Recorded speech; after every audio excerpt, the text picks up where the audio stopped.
Lo que estás a punto de escuchar es uno de esos casos que no puedes sacarte de la cabeza.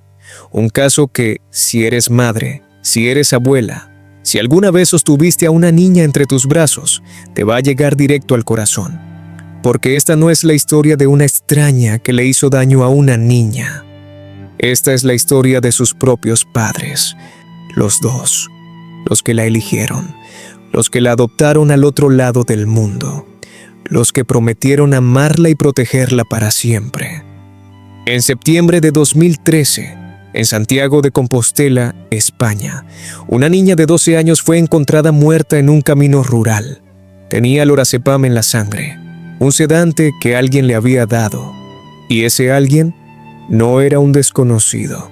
Su nombre era Assunta Yongfang Basterra Porto, y la noche en que murió, sus padres estaban en casa. Cuando te cuente lo que la policía descubrió en los teléfonos de su madre, te vas a quedar sin palabras. Y cuando sepas el motivo real por el que la mataron, vas a entender que a veces el monstruo más peligroso no vive bajo un puente ni en las sombras. A veces el monstruo vive en la misma casa que vos. A veces te da un beso de buenas noches. Quédate hasta el final, porque al final te voy a contar lo que el abogado defensor intentó hacer en el juicio y que hizo que toda España pidiera justicia a los gritos. Esto es Ecos del Misterio. Y esta es la historia de Assunta.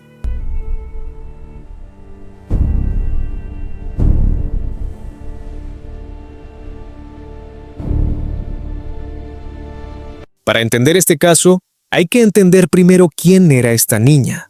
No los titulares, no los datos del expediente. Assunta, la persona real, la niña de carne y hueso que existió en este mundo durante 12 años.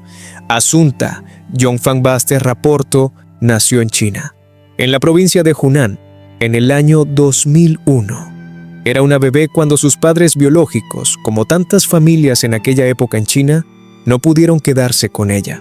Tenía pocos meses de vida cuando llegó a España, a Santiago de Compostela, a una ciudad vieja de piedra y lluvia, de calles empedradas y catedral imponente, a una familia que la esperaba con los brazos abiertos, Rosario Porto y Alfonso Basterra, dos profesionales gallegos, cultos, respetados. Ella, abogada, él, periodista, una pareja que lo tenía todo excepto lo que más querían, un hijo. Cuando Assunta llegó a sus vidas, era un bebé pequeñito con ojos negros como el carbón y unas mejillas redondas que pedían besos. Y la quisieron. Al principio, la quisieron. La bautizaron, le enseñaron español, la vistieron con ropa linda, la llevaron al colegio. Assunta creció en una casa amplia, con libros en los estantes y una computadora en el cuarto de estudio.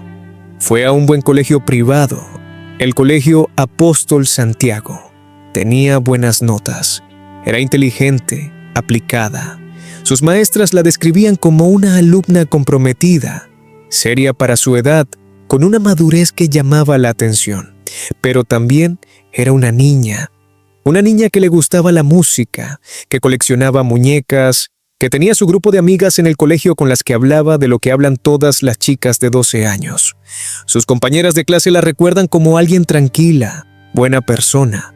No era la más ruidosa del grupo, ni la que más llamaba la atención, pero estaba ahí, presente, con su sonrisa particular y esa forma de mirar seria que tenía desde chica. Cuando Assunta era pequeña, sus padres eran los padres perfectos. Fotos de familia en las vacaciones, cumpleaños con tortas, paseos por el centro histórico de Santiago. Pero cuando Assunta cumplió 11 años, algo cambió. Rosario y Alfonso se habían separado. No fue una separación tranquila, fue una separación con abogados, con peleas por la custodia, con reproches acumulados durante años. Y Assunta quedó en el medio. La niña que los dos habían traído desde China. La niña que ahora, en lugar de unirlos, se había convertido en un punto de conflicto. Un año antes de su muerte, las personas que conocían a la familia empezaron a notar algo perturbador. Assunta llegaba al colegio extraña, adormilada, con la mirada perdida. A veces se quedaba dormida en clase. Los maestros lo notaron. Le preguntaron si estaba bien. Ella decía que sí. que había dormido poco. Nadie sospechó lo que realmente estaba pasando, porque lo que estaba pasando era tan horrible que nadie en su sano juicio habría podido imaginarlo. Asunta estaba siendo sedada. Alguien en su propio hogar le estaba dando pastillas para dormir. Lorazepam, un ansiolítico fuerte de uso adulto, una dosis que para una niña de su peso la dejaba atontada durante horas. Y lo estaban haciendo desde hacía tiempo, semanas, quizás meses, preparándola, acostumbrando su cuerpo, esperando el momento. Pero no nos adelantemos. Primero, hay que entender la noche del 21 de septiembre de 2013, la última noche de Asunta. Era sábado. En Santiago de Compostela, como en casi toda España, los sábados de septiembre tienen ese aire especial de fin de verano. El calor ya no aprieta, pero todavía hay luz hasta tarde. Las familias salen a caminar. Los niños juegan en las plazas. Asunta tenía 12 años y ese fin de semana estaba con su madre. La custodia compartida funcionaba así: una semana con Rosario, otra con Alfonso. Ese fin de semana le tocaba a Rosario. Según lo que Rosario Porto declaró ante la policía, esa noche salió de casa y dejó a Asunta sola. Fue a casa de una amiga. Estuvo un rato, volvió. Cuando volvió, dice que Asunta no estaba. Eso fue lo que dijo. Eso fue lo que mintió. Porque lo que la policía descubriría en las horas siguientes contradecía esa historia en cada detalle. A las 22:15 de ese sábado, un vecino llamó al 112. Había encontrado algo en un camino rural a las afueras de la ciudad, en la parroquia de Teo, a pocos kilómetros de Santiago. Entre unos arbustos, junto al camino, el cuerpo de una niña. Los policías llegaron en minutos. Era una niña de aspecto asiático, 12 años aproximadamente, vestida con ropa normal de calle, como si hubiera salido a dar una vuelta. No había señales visibles de violencia, no había golpes, no había heridas, pero estaba muerta. Y lo que los policías encontraron alrededor del cuerpo hizo que inmediatamente supieran que esto no era un accidente. Junto al cuerpo había una bolsa de tela. Dentro de la bolsa, una cuerda, del tipo que se usa para colgar ropa, atada de una manera muy particular, y encima del cuerpo, cubriendo parcialmente a la niña, una almohada de casa, limpia, de uso doméstico, como si alguien, después de matarla, hubiera querido taparla, como si alguien todavía quisiera que durmiera. La policía acordonó la zona, llamaron al forense y mientras esperaban, hicieron lo que hacen siempre: buscar en las bases de datos personas desaparecidas recientemente. No tardaron nada. Minutos antes de que encontraran el cuerpo, Rosario Porto había llamado al 112 para reportar que su hija de 12 años había desaparecido. Había salido de casa y no había vuelto. La policía fue a la casa de Rosario. Le mostraron una foto del cuerpo y Rosario Porto identificó a la niña. Era Asunta, su hija. Lo que pasó en las horas siguientes cambiaría para siempre la historia criminal de España. La policía española tiene un protocolo claro para la muerte de un menor. Todo se investiga, todo se analiza, nada se da por sentado. Y lo primero que hicieron esa noche fue algo que parecía de rutina, pero que resultaría fundamental: revisar los teléfonos celulares. El teléfono de Rosario Porto, el teléfono de Alfonso Basterra. Y lo que encontraron en esos teléfonos fue tan claro, tan devastador, que el caso que parecía un accidente trágico se convirtió en pocas horas en una investigación por homicidio. Pero no corramos, porque antes de hablar de los teléfonos, hay que hablar de lo que dijo el forense. La autopsia de Asunta reveló algo que heló la sangre de todos los que la leyeron. La niña no murió de una caída, no murió de una enfermedad repentina. Asunta murió asfixiada. Alguien la había asfixiado con las manos o con algún objeto suave, aplicando presión en su nariz y su boca hasta que dejó de respirar. Pero había algo más, algo que hacía este crimen todavía más oscuro. En la sangre de Asunta había lorazepam, una cantidad significativa. suficiente para haberla dejado en un estado de semi-inconsciencia. Alguien le había dado pastillas para dormir antes de matarla. La habían sedado primero, para que no pudiera resistirse, para que no pudiera gritar, para que no pudiera pedir ayuda. Cuando cualquiera de nosotras lee esto, lo primero que se nos pasa por la cabeza es una pregunta. ¿Quién le habría dado esas pastillas? ¿Quién tenía acceso a Asunta esa noche? ¿Quién la conocía lo suficiente para que ella tomara algo sin sospechar que le iban a hacer daño? La respuesta, como ya sabemos, era la persona que debería haberla protegido con su vida. Pero la policía todavía no tenía pruebas directas. Tenían hipótesis, tenían sospechas. Necesitaban algo concreto. Y lo encontraron en el celular de Rosario Porto. Cuando los investigadores revisaron el historial de búsquedas en internet del teléfono de Rosario, encontraron algo que los dejó sin palabras. En las semanas anteriores a la muerte de Asunta, Rosario había buscado en internet efectos del lorazepam en niños, dosis de lorazepam para niños, cómo actúa el lorazepam en el organismo, cuánto tarda en desaparecer el lorazepam en la sangre. Una madre no busca esas cosas por casualidad. Una madre no busca esas cosas si no sabe que su hija está tomando esa medicación. Y una madre definitivamente no busca cuánto tarda en desaparecer del organismo si no está pensando en lo que eso significaría para una investigación posterior. Esas búsquedas mostraban algo aterrador. Esto no fue un impulso, no fue un momento de locura. Esto estaba planificado. Alguien había investigado, había estudiado, había calculado. Y ese alguien era la madre de Asunta.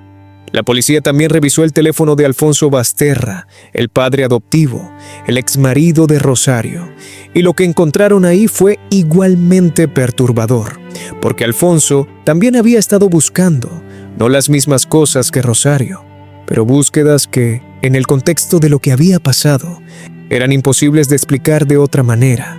Alfonso había buscado información sobre cómo se investiga la muerte de un menor. ¿Qué evidencia busca la policía en un caso de homicidio? ¿Cuánto tiempo tarda la justicia española en cerrar un caso? Un padre inocente no busca esas cosas. Un padre que acaba de perder a su hija llora, llama a la familia, se derrumba. No se sienta frente a una pantalla a investigar los procedimientos policiales. En menos de 48 horas después de encontrar el cuerpo de Asunta, la policía tenía 2 sospechosos, sus propios padres. Los 2, y lo que vendría en los días siguientes sacaría a la luz una historia de frialdad y cálculo que España no había visto antes. Quiero que te detengas un momento en algo que dije antes. La almohada. Ese detalle que quizás pasaste por alto entre tantos datos. Ese detalle que a mí me persiguió durante días después de estudiar el caso. Cuando los policías llegaron a ese camino rural en Teo y encontraron el cuerpo de Asunta, lo primero que registraron fue la posición del cuerpo. Estaba acostada, no tirada de cualquier manera, acostada, con cierto orden, como si alguien la hubiera acomodado, y encima de ella, esa almohada. Los forenses y los peritos que analizaron la escena del crimen hablaron de algo que en criminología se llama comportamiento postdelictivo, lo que hace el asesino después del crimen. Y ese comportamiento dice mucho sobre la psicología de quien lo cometió. Hay asesinos que huyen sin mirar atrás, que dejan a la víctima donde cae y desaparecen lo más rápido posible. No les importa nada más que salvar su propio pellejo. Y hay otros que, incluso después de hacer algo terrible, se detienen. Arreglan el cuerpo, lo cubren, como si quisieran hacer algo que borrara, aunque sea un poco, lo que acaban de hacer. La almohada sobre Asunta podría interpretarse de esa manera. Un gesto que quería ser de ternura, pero que en realidad era la firma de un crimen. Los peritos también hablaron de la bolsa de tela que encontraron cerca del cuerpo, con la cuerda adentro. Una cuerda que no había sido usada. ¿Para qué la llevaron si no la usaron? ¿Cambiaron de método en el último momento? ¿Empezaron a hacer una cosa y terminaron haciendo otra? Esas preguntas nunca tuvieron respuesta oficial, pero muestran algo importante, que incluso con toda la planificación, con todos los meses de preparación, cuando llegó el momento concreto de hacerlo, algo pasó, algo cambió. Quizás porque hacer algo así, incluso cuando está calculado en frío, tiene un momento en que se vuelve real, y en ese momento, algo en el ser humano tiembla, aunque sea por un instante, aunque después siga adelante igual. Los investigadores de la Guardia Civil Española que trabajaron en el caso durante esas primeras 48 horas describieron después, en entrevistas y en el propio juicio, la sensación de que todo encajaba demasiado rápido. En la mayoría de los homicidios, la investigación tarda semanas o meses en apuntar hacia los sospechosos correctos. En este caso, en menos de 2 días, la evidencia era tan clara, tan contundente, tan bien preservada, que el camino hacia Rosario Porto y Alfonso Basterra casi se dibujó solo. Y eso, paradójicamente, era otra muestra de la confianza excesiva con que habían actuado. Creyeron que eran más inteligentes que la investigación, que sus búsquedas en Internet pasarían desapercibidas, que las cámaras no los habrían captado, que nadie conectaría los puntos. Se equivocaron. Para entender por qué, hay que ir atrás. Hay que entender qué había pasado en esa familia en los años previos, porque el crimen de Asunta no nació de la nada. Fue creciendo despacio, en silencio, alimentado por el rencor, los intereses económicos y algo mucho más oscuro que ninguno de los dos se atrevió a nombrar. Rosario Porto y Alfonso Basterra se habían conocido en los años 90. Ella estudiaba Derecho. Él trabajaba en periodismo. Se enamoraron, se casaron, construyeron una vida juntos en Santiago de Compostela. Tenían dinero, tenían trabajo estable, tenían una posición social respetable, pero los años pasaron y el hijo que esperaban no llegaba. Intentaron durante mucho tiempo, no pudieron, y entonces decidieron adoptar. Eligieron China. El trámite fue largo, costoso, lleno de papeleo y esperas, pero en el año 2002, cuando Asunta tenía apenas unos meses, la niña llegó a sus brazos, y durante los primeros años, según todos los que los conocían, Rosario y Alfonso fueron buenos padres. La querían, la cuidaban, estaban orgullosos de ella, pero la relación entre ellos se fue deteriorando. Las peleas empezaron a ser frecuentes, los reproches se acumularon, y en algún momento el amor se convirtió en algo frío y lleno de tensión. Se separaron cuando Asunta tenía alrededor de 10 años, y ahí empezaron los problemas reales, porque la separación no fue limpia. Rosario y Alfonso tenían propiedades en común, tenían deudas en común, tenían intereses económicos entrelazados que ahora había que desenredar. Y en el medio de todo eso estaba Asunta, la custodia compartida, los gastos del colegio, el dinero de la manutención. Pero había algo más, algo que los investigadores descubrirían con el tiempo y que explicaba, al menos en parte, lo que había pasado. Asunta era beneficiaria de un seguro de vida y de propiedades que estaban a su nombre. Con la muerte de Asunta, esos bienes pasarían a sus padres.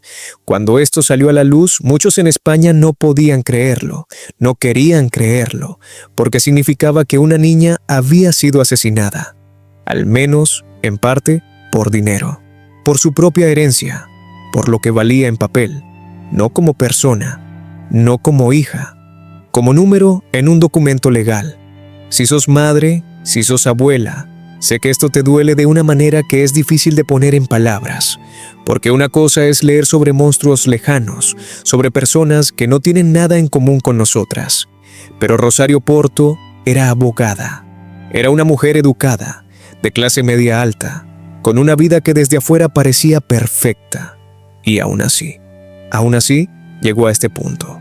Quédate, porque lo que viene ahora es quizás lo más perturbador de todo el caso, lo que pasó en los meses anteriores a la muerte de Asunta, lo que le estaban haciendo a esa niña mientras iba al colegio, mientras hacía los deberes, mientras dormía en su cuarto con sus muñecas y su música. Esto es lo que me cuesta más narrar de todo este caso, porque no fue un crimen rápido, no fue un momento de locura que después se lamenta, fue deliberado, fue calculado y fue prolongado en el tiempo. Varios meses antes de su muerte, Asunta empezó a comportarse de manera extraña en el colegio. Los maestros lo notaron casi de inmediato. Una alumna que antes era puntual, atenta, presente, empezaba a llegar cansada. Se quedaba dormida en clase, Tenía dificultades para concentrarse. A veces parecía ausente, como si estuviera en otro mundo. Le preguntaron cómo estaba. Ella decía que bien, que había dormido poco, que no era nada.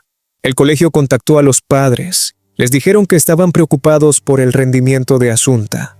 La llevaron al médico, dijeron que estaban atentos y siguieron haciéndole lo que le estaban haciendo, porque lo que los análisis posteriores confirmarían es que Asunta llevaba meses recibiendo lorazepam en pequeñas dosis, no suficiente para matarla, suficiente para mantenerla atontada, para mantenerla controlada, para ir acostumbrando su cuerpo.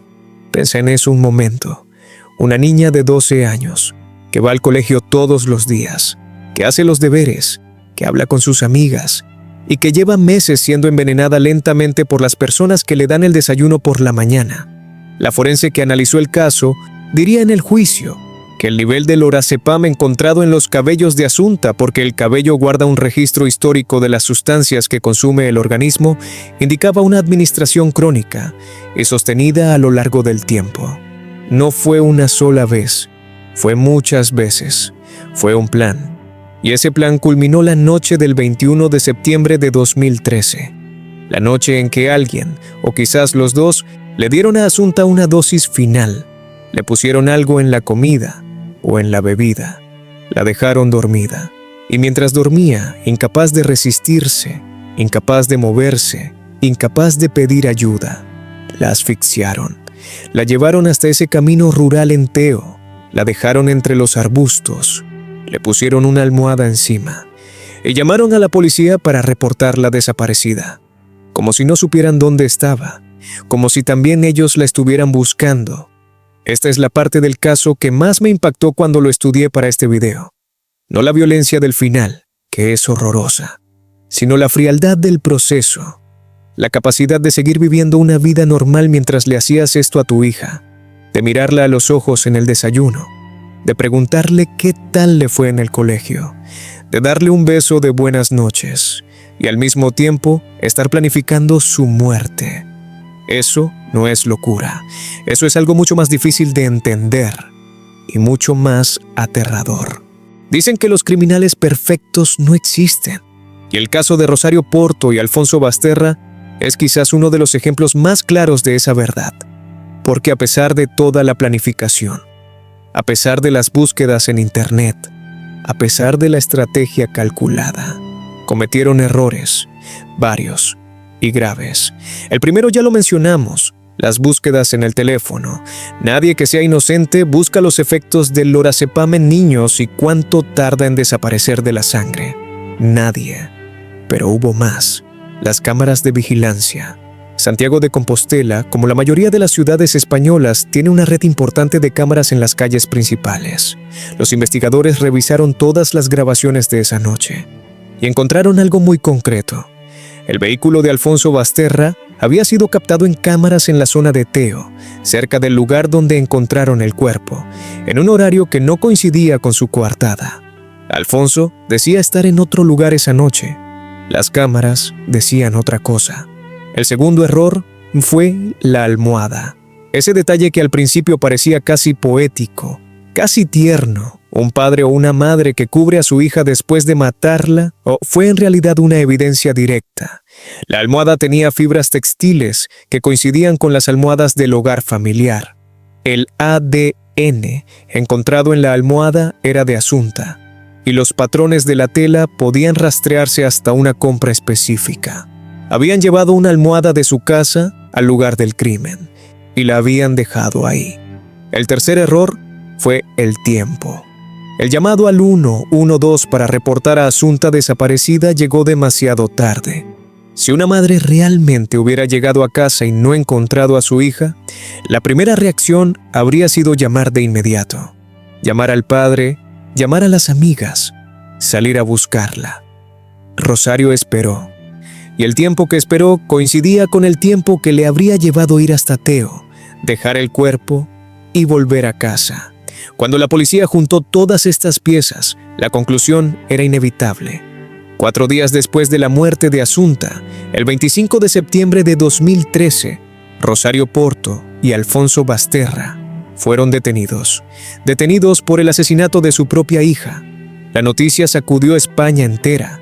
Los telediarios lo abrían con esa imagen: 2 personas esposadas, con cara de piedra, siendo llevados por la policía, una abogada, un periodista, los padres de Asunta.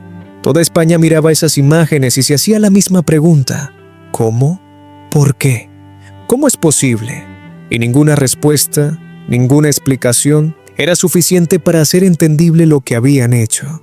La detención de Rosario Porto y Alfonso Basterra abrió una nueva etapa en el caso, una etapa que duraría casi 2 años antes de llegar al juicio.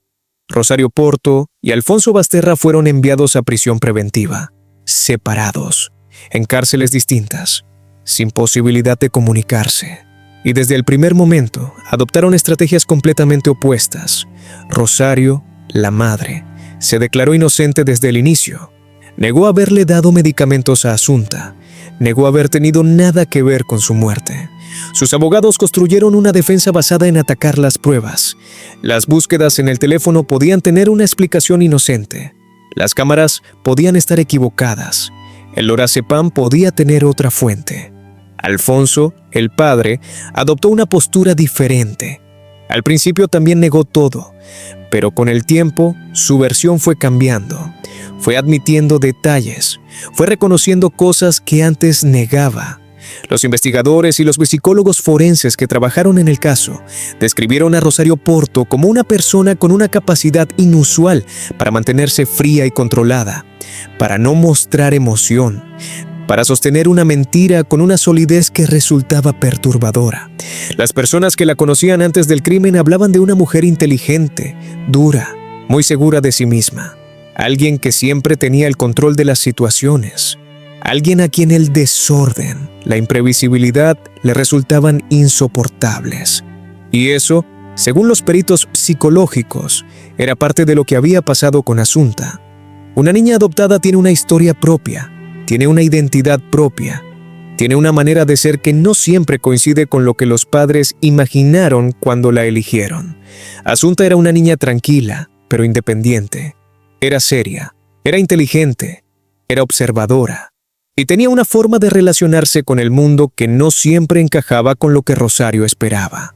En la medida en que Asunta crecía, en la medida en que se convertía en una adolescente con criterio propio, la relación con Rosario se había vuelto más tensa. Pero esto, que podría explicar el clima familiar, no explica ni justifica nada, porque millones de madres tienen conflictos con sus hijas adolescentes. Millones de separaciones destrozan familias sin que nadie muera. Lo que pasó con Asunta fue una elección deliberada y planificada, y alguien tenía que pagar por esa elección.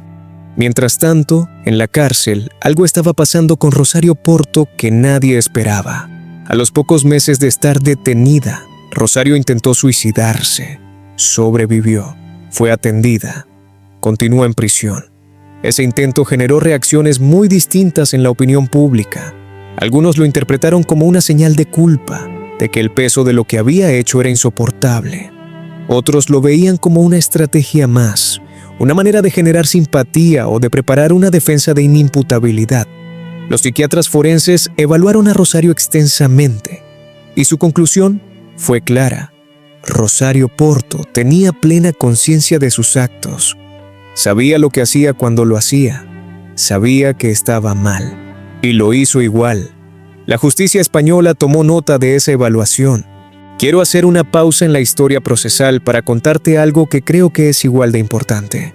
Lo que vivió la sociedad española mientras todo esto pasaba. Porque el caso Asunta no fue solo un expediente judicial. Fue un evento colectivo. Uno de esos momentos en que un país entero se detiene, mira algo y se pregunta cosas muy profundas sobre sí mismo. Cuando se confirmó la detención de los padres, las redes sociales en España, los programas de televisión, los cafés y los comedores familiares se llenaron de una sola conversación. ¿Cómo puede una madre hacerle esto a su hija? Y la respuesta que se repetía, la respuesta que más gente daba, era: no puede, no es posible, debe haber un error. Pero no había ningún error. Lo que España tuvo que procesar en los meses siguientes fue algo muy difícil para una sociedad que, como casi todas, tiene una imagen muy clara y muy protegida de lo que significa ser madre.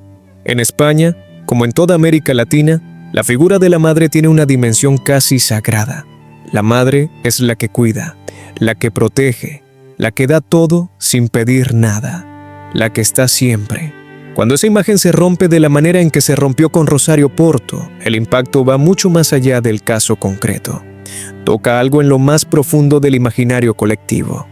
Los psicólogos y sociólogos que analizaron la reacción social al caso hablaron de un fenómeno que se llama disonancia cognitiva, cuando la realidad que tenemos frente a nosotros contradice de manera directa algo que creemos firmemente. El cerebro se resiste, busca explicaciones alternativas, busca maneras de hacer que la realidad encaje con la creencia. Por eso tantas personas en un principio no podían creer que los padres fueran culpables. No era negación de la evidencia, era el cerebro tratando de proteger una creencia fundamental, que los padres aman a sus hijos. Pero la evidencia era aplastante, y con el tiempo, España tuvo que aceptar lo que los datos decían. Y cuando lo aceptó, la indignación fue proporcional al dolor. Porque cuanto más sagrado es algo que se profana, más profundo es el golpe. Eso explica por qué el caso Asunta generó una reacción tan intensa, no solo por la crueldad del crimen, sino por lo que ese crimen decía sobre algo que todos queremos creer que es inviolable. Y también explica por qué, años después, el nombre de Asunta sigue resonando en España, porque su historia tocó algo que va mucho más allá de un caso judicial. Tocó la pregunta de qué significa de verdad querer a un hijo.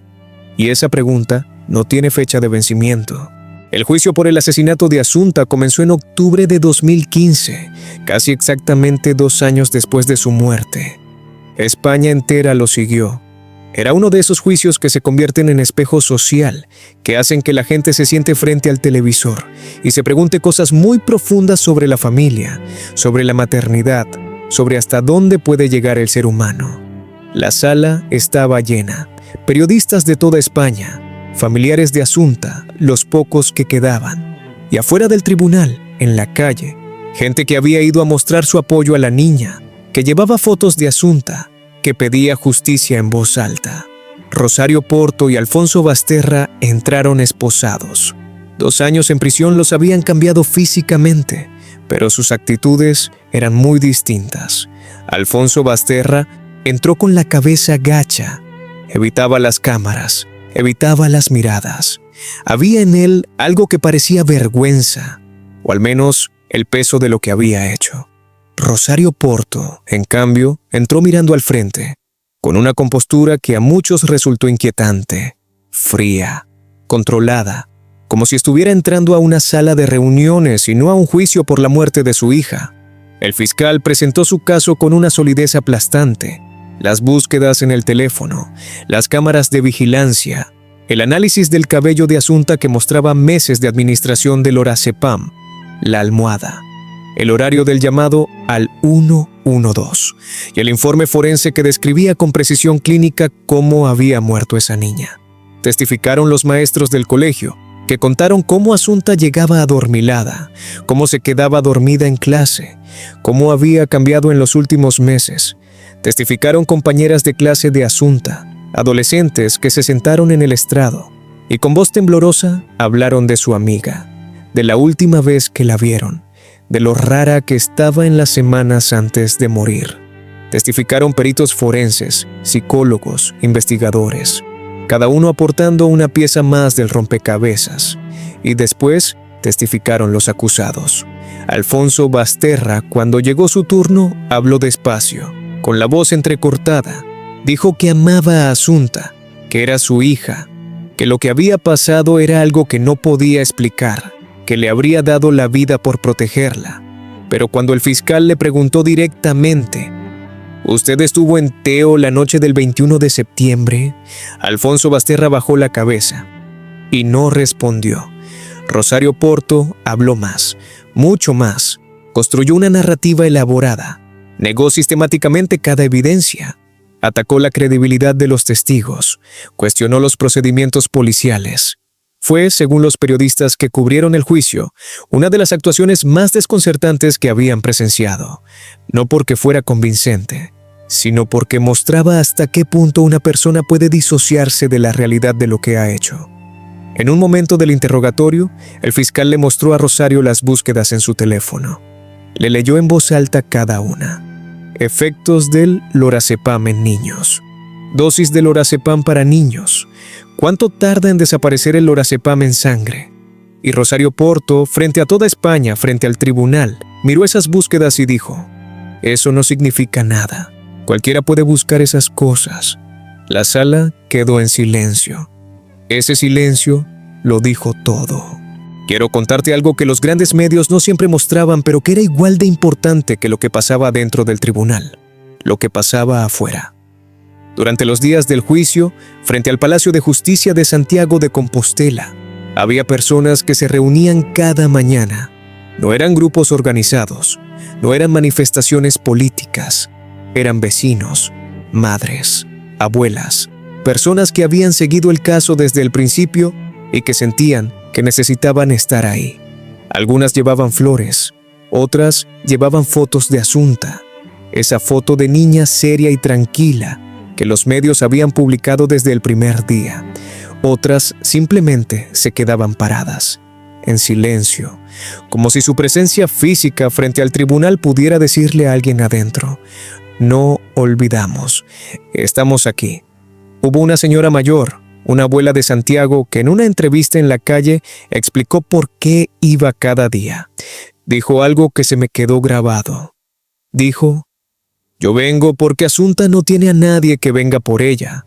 Sus padres están adentro acusados. Ella no tiene familia aquí. Alguien tiene que estar por ella. Esa señora mayor que no conocía a Asunta fue más familia para esa niña en esos días de lo que sus propios padres habían sido en años. Eso también es España. Eso también es la humanidad. Que cuando la familia falla, aparecen extraños que llenan ese vacío con su presencia. Los periodistas que cubrieron el juicio hablan de una atmósfera muy particular dentro de la sala. Una tensión que se podía cortar, porque todos los que estaban ahí llevaban 2 años esperando ese momento, esperando ver a los acusados frente a frente con lo que habían hecho, esperando que la verdad, aunque fuera dolorosa, saliera a la luz de manera oficial. Y en ese contexto, cuando Rosario Porto entró a la sala con esa compostura que todos describieron, con esa manera de caminar como si nada de lo que estaba pasando le afectara realmente, el impacto fue enorme, porque todos esperaban algo, alguna señal de humanidad, algún gesto, aunque fuera la vergüenza en los ojos, aunque fuera la incapacidad de sostener la mirada. Y no hubo nada de eso. Ese fue quizás el momento más perturbador del juicio para quienes lo siguieron. No el de las pruebas, no el del alegato del fiscal, sino ese. La entrada de una madre al juicio por la muerte de su hija, como si entrara a cualquier sala de cualquier tribunal en cualquier caso de cualquier cliente, sin romperse, sin quebrarse, sin ninguna señal visible de que adentro hubiera algo. Ahora llega la parte del juicio que te prometí al principio, lo que hizo el abogado defensor y que encendió a toda España. Los abogados de Rosario Porto, en su argumentación de defensa, intentaron varias estrategias. Cuestionaron las pruebas periciales, atacaron el procedimiento de la investigación, argumentaron que no había pruebas directas que colocaran a Rosario en el lugar del crimen. Pero hubo un momento específico que se convirtió en el más comentado de todo el juicio. Y cuando lo sepas, vas a entender por qué. En un intento por crear duda razonable, uno de los abogados defensores planteó una hipótesis que decía, con todas sus letras, que quizás Asunta se había administrado el lorazepam a sí misma, una niña de 12 años, que se habría medicado sola, con un ansiolítico de uso adulto, sin que nadie lo supiera, de manera crónica, durante meses. Esa fue la hipótesis. El silencio que siguió a esas palabras en la sala del tribunal fue uno de esos silencios que duran apenas segundos, pero parecen eternos. Y después vino la indignación. Afuera del tribunal, La gente que seguía el juicio por televisión inundó las redes sociales. La gente mayor que no usa redes sociales llamó a sus hijos y sus nietos para hablar del tema. Los telediarios de la noche abrieron con ese fragmento del juicio. España entera reaccionó con una furia que muy pocas veces se ve ante un argumento de un tribunal, porque no era solo la absurdidad de la hipótesis, era lo que representaba. Era la idea de que una niña muerta todavía tenía que defenderse de sus propios asesinos, que después de todo lo que le habían hecho en vida, incluso en la muerte, alguien estaba intentando culparla. Los maestros que habían testificado estaban indignados. Las compañeras de clase estaban indignadas. El fiscal estaba indignado. Y los ciudadanos de a pie, las madres y abuelas que seguían el caso desde sus casas, lloraron de rabia. Porque si hay algo que una madre entiende en los huesos, es que una niña de 12 años no se automedica con lorazepam. Una niña de 12 años quiere vivir, quiere ir al colegio, quiere ver a sus amigas, quiere crecer. A Asunta no le dieron esa posibilidad y encima le estaban quitando la dignidad de su muerte. El fiscal respondió con una claridad que la sala entera aplaudió. Desmontó la hipótesis punto por punto. La cantidad de lorazepam, la cronología, la regularidad de la administración. Nada de eso era compatible con una autoadministración. Todo apuntaba a una administración externa, planificada, intencional, y el tribunal escuchó. El 4 de noviembre de 2015, el jurado popular español emitió su veredicto. Culpable. Rosario Porto, culpable del asesinato con alevosía de su hija Asunta. Alfonso Basterra, culpable de los mismos cargos. La sala estalló. Afuera del tribunal, la gente que esperaba en la calle aplaudió. Hubo llanto. Hubo abrazos. Había personas que no conocían a Asunta en persona, pero que durante 2 años la habían sentido como propia, como si fuera la hija de todas, como si fuera la nieta de todas. Porque así funciona esto. Cuando una niña muere a manos de sus propios padres, algo en todas nosotras lo siente como un golpe personal, como una traición al pacto más fundamental que existe, que los padres protegen a los hijos. Siempre, sin condiciones, con la propia vida si hace falta. Ese pacto había sido roto de la peor manera posible, y alguien tenía que responder por eso. La sentencia llegó días después. Rosario Porto, 18 años de prisión. Alfonso Basterra, 18 años de prisión. En España, la pena máxima para el homicidio es de 25 años. La pena de 18 fue considerada adecuada por el tribunal dado el conjunto de las pruebas y las circunstancias del caso. Hubo quienes pensaron que era insuficiente, quienes decían que 18 años no eran suficientes para lo que le habían hecho a esa niña, para los meses de sedación, para el plan calculado, para la frialdad. Hubo quienes entendieron la decisión del tribunal dentro del marco legal vigente, pero todos, absolutamente todos, coincidían en una cosa: justicia, aunque tardara, aunque fuera imperfecta, había llegado. Para Asunta. La sentencia no fue el final de la historia. Como ocurre con los grandes casos judiciales, los hilos siguieron moviéndose durante años. Los abogados de ambos presentaron recursos. El Tribunal Supremo Español revisó el caso. Y en 2017, el Supremo ratificó las condenas. 18 años para cada uno. La sentencia era firme. Pero hubo un giro más. En octubre de 2020, 7 años después de la muerte de Asunta, Rosario Porto fue encontrada muerta en su celda. Se había quitado la vida. La noticia llegó de manera silenciosa, casi discreta. No hubo el escándalo mediático del juicio, solo el comunicado de la prisión y el peso de una historia que cerraba de la peor manera posible. Las reacciones en España fueron encontradas. Algunos sintieron que era una salida cobarde, una manera de eludir el resto de la condena. Otros simplemente sintieron tristeza. Tristeza sin nombre, sin destinatario claro. La tristeza de una historia que nunca debería haber sucedido. Alfonso Basterra continúa en prisión mientras hablo con vos. Ha cumplido parte de su condena. Según los informes penitenciarios disponibles públicamente, ha participado en programas de rehabilitación. Ha mostrado lo que se describe como arrepentimiento, pero el arrepentimiento de un padre que mató a su hija es algo que nadie de afuera puede medir. Nadie puede saber lo que hay adentro de esa celda. Nadie puede saber si esas lágrimas son reales o son solo lo que queda cuando ya no hay nada más. Lo que sí sabemos es lo que quedó afuera, en Santiago de Compostela, en el Colegio Apóstol Santiago donde Asunta estudió, en las calles empedradas donde ella caminó, en los corazones de las compañeras de clase que la conocieron y que hoy son mujeres adultas que todavía recuerdan a la niña seria y tranquila que un día dejó de aparecer en clase. Hay algo que este caso deja, como dejan casi todos los grandes casos criminales. Preguntas que nunca tuvieron respuesta. Preguntas que el juicio no pudo o no quiso responder. La primera y más grande, ¿por qué? El motivo económico fue el que más se discutió. El seguro de vida, las propiedades a nombre de Asunta. Pero para muchos especialistas, para muchos criminólogos que estudiaron el caso, eso solo no alcanza para explicarlo, porque matar a tu propia hija por dinero requiere un nivel de deshumanización que va mucho más allá de la codicia. ¿Hubo algo más? ¿Había en Rosario Porto algún problema psicológico profundo que nunca fue correctamente diagnosticado? ¿Había en la dinámica de esa familia algo que fue destruyendo la relación hasta llegar a un punto de no retorno? Los psicólogos forenses hablaron de rasgos de personalidad, de frialdad emocional, de necesidad de control, pero los diagnósticos forenses son instrumentos legales, no respuestas humanas. La segunda pregunta que quedó sin respuesta fue el papel exacto de cada uno.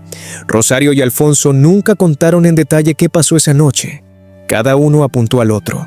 Cada uno negó ser el ejecutor directo. La justicia los condenó a los dos, porque la justicia entendió que aunque las manos que apretaron fueran de uno solo, la planificación, la preparación, la ejecución habían sido obra de los dos.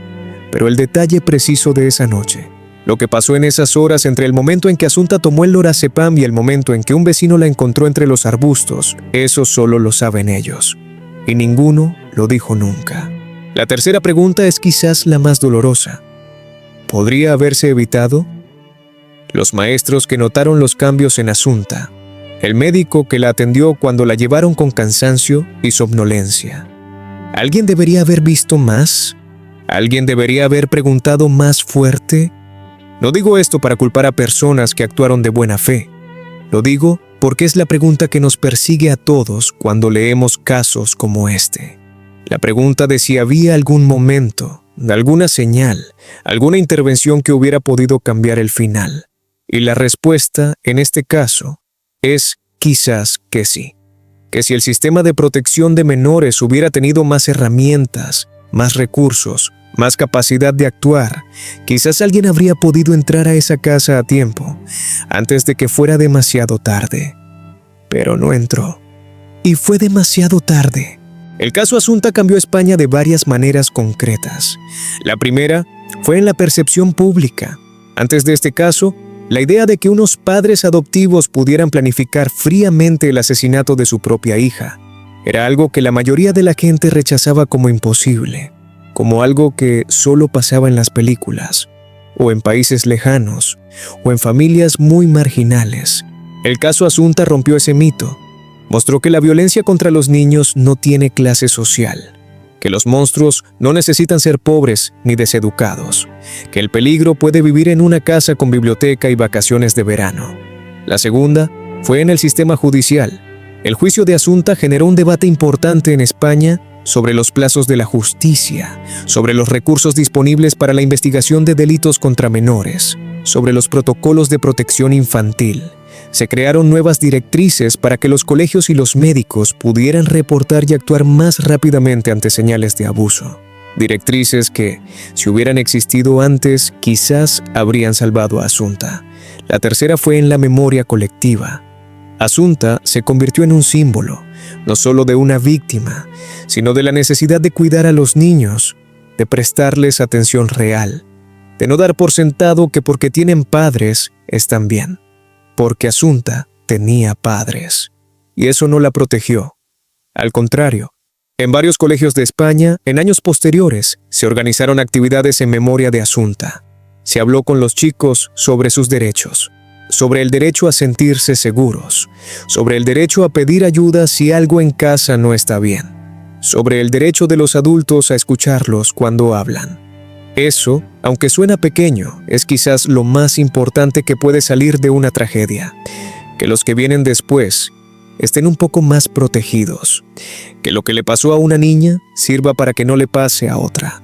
Quiero hacer una pausa aquí, antes de seguir con el cierre, porque sé que muchas de las personas que están escuchando esto ahora mismo son madres, son abuelas, personas que han pasado años de su vida cuidando a alguien, dando lo mejor de sí mismas para que los niños que aman estén bien. Y cuando escuchamos un caso como el de Asunta, hay una parte nuestra que necesita procesar algo muy difícil, la disonancia entre lo que debería ser la maternidad y lo que a veces, en casos como este, resulta ser. Todas nosotras conocemos madres extraordinarias, madres que se sacrifican sin pedir nada, que se quedan despiertas de noche cuando el hijo tiene fiebre, que dan su último dinero para que no les falte nada a sus hijos, que aguantan y trabajan y luchan y perdonan. Esas madres son la mayoría, y para esas madres, leer sobre Rosario Porto es algo que duele de una manera particular, porque contamina algo sagrado, porque hace que la palabra madre, que para la mayoría de nosotras significa amor incondicional y protección absoluta, de repente tenga una sombra. Pero yo creo que hay que nombrar esa sombra para poder mirarla, no para vivir con miedo, sino para entender que el amor de verdad a un hijo no es algo automático, no es algo que llega solo por el hecho biológico o legal, es algo que se construye, que se elige, que se trabaja cada día. María, la madrastra de Priscila en el caso que vimos antes en este canal, la amó sin haberla parido. Fue más madre que la propia madre biológica. Y hay muchas Marías en el mundo, muchas personas que crían a niños que no son suyos de sangre y los aman más que a su propia vida. El amor de verdad no tiene que ver con la biología ni con los papeles de adopción.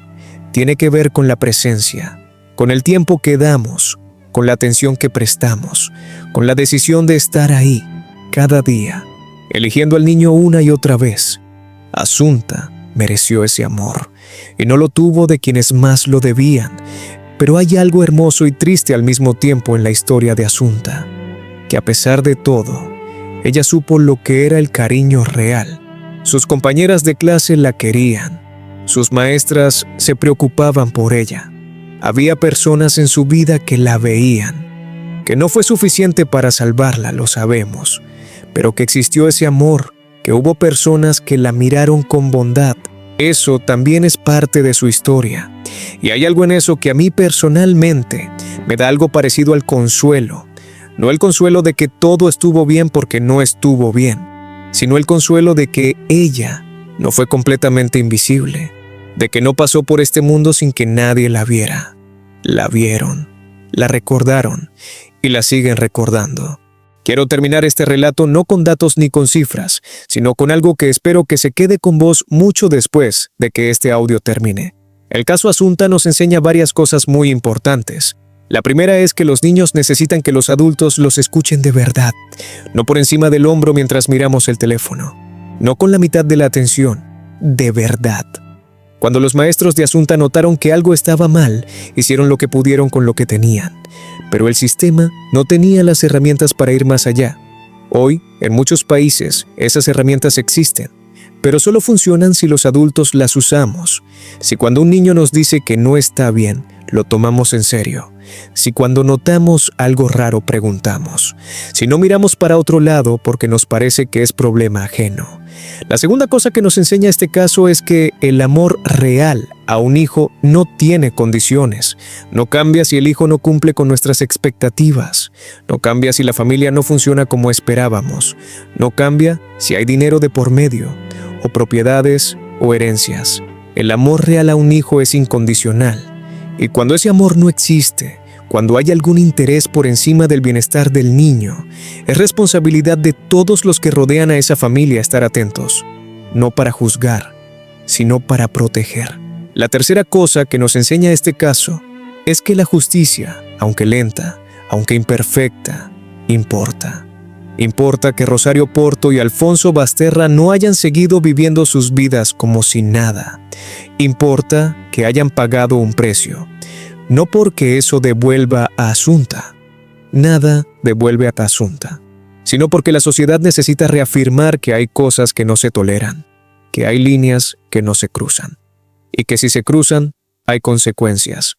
Para todas las familias que están bien, para todos los padres y abuelas que cuidan a sus hijos y nietos con amor, este caso puede sonar como algo muy lejano, algo que nunca podría pasarles, y espero que tengan razón, espero de corazón que tengan razón.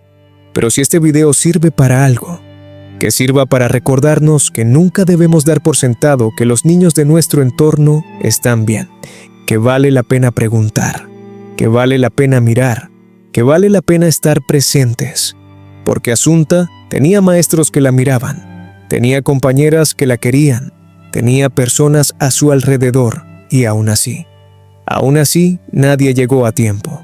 Que ese sea el legado de Asunta, que cada uno de nosotros, cada padre, cada madre, cada abuela, cada maestra, lleve ese recordatorio guardado en algún lugar del corazón.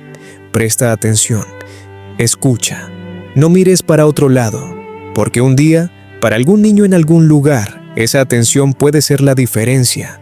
Asunta Yonfang Basterra Porto nació en China en el año 2001. Llegó a España de bebé, con los ojos negros llenos de futuro, a una familia que prometió amarla para siempre. Murió el 21 de septiembre de 2013. Tenía 12 años. Si estuviera viva hoy, tendría 23 años. Estaría terminando una carrera, o empezando a trabajar, o enamorándose de alguien, o llamando a una amiga para contarle sus planes.